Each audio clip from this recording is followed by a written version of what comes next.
এই সেই ভয়ঙ্কর গাছ যেখানে বটের মাছ দিয়ে একটি তালের গাছ গিয়েছে। আমরা অবগত আছি যে এই বটের গাছ সবাই অনেকেই ভিডিও করতে আসছে, তাই আমরাও চলে আসলাম ভিডিও করতে। চলুন দেখা যাক, আপনাদের এই ভিডিওর মাধ্যমে কিছু অজানা কিছু তথ্য জানাবো আপনাদের। আমরা গুরুজের মুখে শুনেছি গাছ কাটলে গাছে রক্ত বাড়ায়। আমরা শুনেছি গাছে উল্টে পড়লে গাছে ফের উঠে সোজা হয়ে যায়।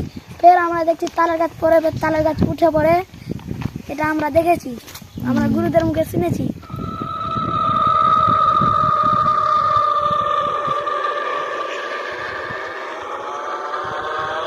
এই গাছ সম্পর্কে একটু বলেন তো।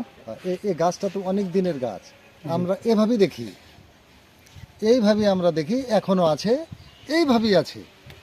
আচ্ছা, এই গাছের কি কোনো অলৌকিক শক্তি আছে কি? এই গাছের কোনো অলৌকিক শক্তি আমরা পাই না। আমরা জন্মকে শুনে আসছি যে গাছের ডাল কাটলে পাইকরের গাছের ডাল, এটা কিসের গাছ? পাইকর না, বট গাছ। বটের। তো এটা বলেন না, এটা নয়। ডাল আসলে কেউ কাটে না, ডাল এর কেউ ডাল কাটে না এ পর্যন্ত। তো কোনো ক্ষতিও হয়নি, ক্ষতিও আমরা পাইনি। তবে এখন মানুষ একটু ভয় করে, হয়তো পুরানা গাছ, হয়তো ওই ভূত, মানুষ ভূত কয়ে একটা কথা আছে না, তো ভূত তো আসলে নাই, কিন্তু এ ভূত কয়ে মানুষ একটু ভীত হয়, ভয় করে। তা আমরাও হয়তো আগে ছোটতে ভয় করতাম, কিন্তু এখনও ভয়টা আমাদের ছোটরও নাই, বড়রও নাই। আমাদের যারা ছোট এরাও ভয় করে না, চলাফেরা করে, আমরাও করি। মানুষ যেটা বলে তাহলে এটা গুজব। গুজব। ধন্যবাদ আপনাকে, শুনলাম।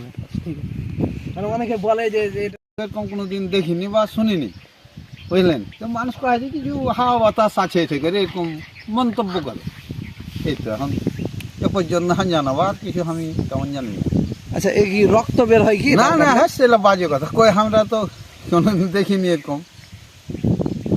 কেউ তাহলে কি এগুলা গুজব রটাচ্ছে এরকম কিনা মনে হয়? তাছাড়া কি এখন কাহার রক্ত বালছে এরকম তো হারা শুনিনি বা চোখে পড়েনি এখন। তাছাড়া এটা মানুষ হয়েছি, হারা দেখছি গাছ কোনোদিন কারো ক্ষতি করেনি।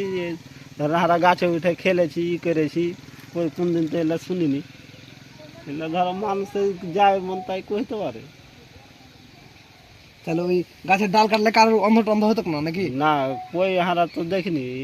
আগে যদি হয়ে থাকে তো হয়েছে, হারে হুঁস হাত দেখিনি কোনদিন কার কিছু। ঠিক আছে, ধন্যবাদ, এটুকুই। হাত যতদিন থাকে বয়স, আমি গাছটালা এরকমই দেখছি। হাত দাদাকে পুচকে রেখেছি, তাও কয়েছে কি এরকমই গাছ। তা আপনার দাদার কাছ থেকে কোনো ভূতের গল্প শুনেছেন কিনা এই গাছ সম্পর্কে?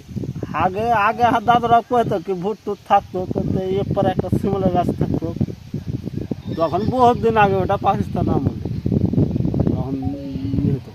আচ্ছা আচ্ছা, এখন আর হিন্দুরা কি এখানে ইটি করতো কিনা? না, হিন্দুরা কই পূজা টুজা করতে দেখতে হয়নি। আপনার আমরা দেখিনি, আমরা দাদার কাছ থেকে শুনেছেন কিনা? না, ওইলা শুনিনি। আচ্ছা, গাছটা কি ওই বট গাছের উপরে তাল গাছ, না তাল গাছের ভিতরে বট গাছ? এটা কিরকম মানে এটা আছে? আর মানুষের মুখে দাদারা গল্প করতো কি মানুষের এটা ধারণা করছে কি তালে গাছটা আগে, বট গাছটা পড়ে, কিন্তু কেউ যে দেখেছে হয়তো কেউ দেখেনি। মানে আগে তালের গাছ, সত্য ইতিহাস কেউ বলতে পারবে না। এটা সবার কান থেকে, সবার মুখ থেকে সবাই শুনছে, আবার বলছে। আমি যে কয়েছি কি দাদা কোথা কি গাছটা এরকমই, আর বাপেরা তাও কয়। ঠিক আছে ভাই, বাট থেকে বাড়ে না, তাও তাহারা কইতে পারি না কি বাট থেকে বাড়ে না একাডু। এই অবস্থায় আছে। আর আমরা যেমন দেখছি যে বাটা কিছু নাই, কি গাছটা যেরকম দেখছি এরকমই আছে, আর একাডু বাড়া টাকা দেখতে না। ঠিক আছে ভাই।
Sunny